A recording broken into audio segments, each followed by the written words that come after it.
बस इसलिए कि उसका गुरु बहुत हैंडसम था। तरक्की के भूखे लड़के ने 6 महीने से भी कम समय में वो मुकाम पा लिया जो आम लोगों के लिए सपना है, और चेला गुरु से आगे निकल गया। गुरु का पूरा वार भी उसका कुछ न बिगाड़ सका। जवानी के पाप धोने के लिए गुरु ने उसे नान परिवार में घर जमाई बना दिया, पर पता नहीं था कि वहाँ की दूसरी बेटी इस साधारण लड़के को भाव भी नहीं देगी। तो परिवार की इज्जत बचाने के लिए मालकिन के उकसाने पर मुखिया ने अपनी बीमार बड़ी बेटी लड़के के मत्थे मढ़ दी, और अनजान लड़के ने ससुर को खुश करने के लिए पूरी पहाड़ी ही खाली कर दी, बस उन्हें एक तोहफा देने के लिए। जब लड़की के शरीर में शीत विष फैला तब लड़के को पता चला कि वो ठगा गया है, पर इतनी नेक दिल लड़की को देखकर वो उसे मरने के लिए नहीं छोड़ सकता था। आखिर जान बचाना सबसे बड़ा पुण्य है। लड़के ने पहले अपनी शक्ति से उसके जहर को दबाया और फिर हजारों साल पुराने बाघ राक्षस की गुफा में जाकर एक ही मुक्के में उसे मार गिराया, ताकि बाघ की हड्डी से लड़की के लिए जादुई फूल ला सके। मर गया। उसने एक मुक्के में इतने खतरनाक बाघ राक्षस को मार डाला।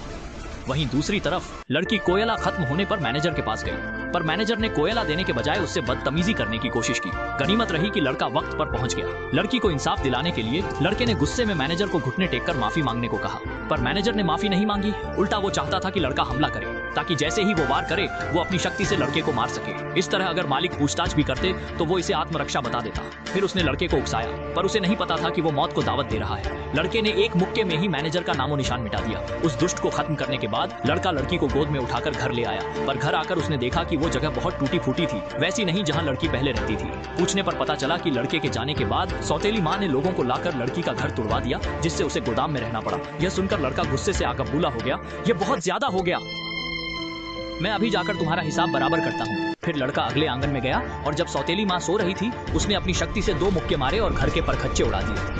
लड़की के बदला लेने के बाद शाओ हुओ ने बाघ की हड्डी से मिले आइस चेरी ब्लॉसम का काढ़ा उसे पिलाया। फिर अपनी 9 यांग डिवाइन आर्ट से उसके शरीर का सारा जहर खत्म कर दिया। जहर हटते ही लड़की को बहुत ताजगी महसूस हुई। उसे पहले कभी इतना अच्छा नहीं लगा था। उसने शाओ हुओ का शुक्रिया किया, पर शाओ हुओ ने कहा कि हम परिवार हैं। अगले दिन नान मुखिया ने नौकरों को आदेश दिया कि पूर्वी आंगन वाला घर लड़की की शादी के लिए तैयार करें। शाओ हुओ को उम्मीद नहीं थी कि उसका ससुर आखिरकार कोई ढंग का काम करेगा, पर लड़की को डर था कि बटलर को मारने की वजह से उसका भाई बदला लेने आएगा। वह खुद इसे संभाल लेगा। अभी सबसे जरूरी है कि उनकी शादी हो जाए। अगले ही पल नान परिवार ने शाओ हुओ और लड़की के लिए शादी का आयोजन कर दिया। दूसरा नमन माता पिता को। बड़ों के आशीर्वाद का आभार जिससे यह घर बना।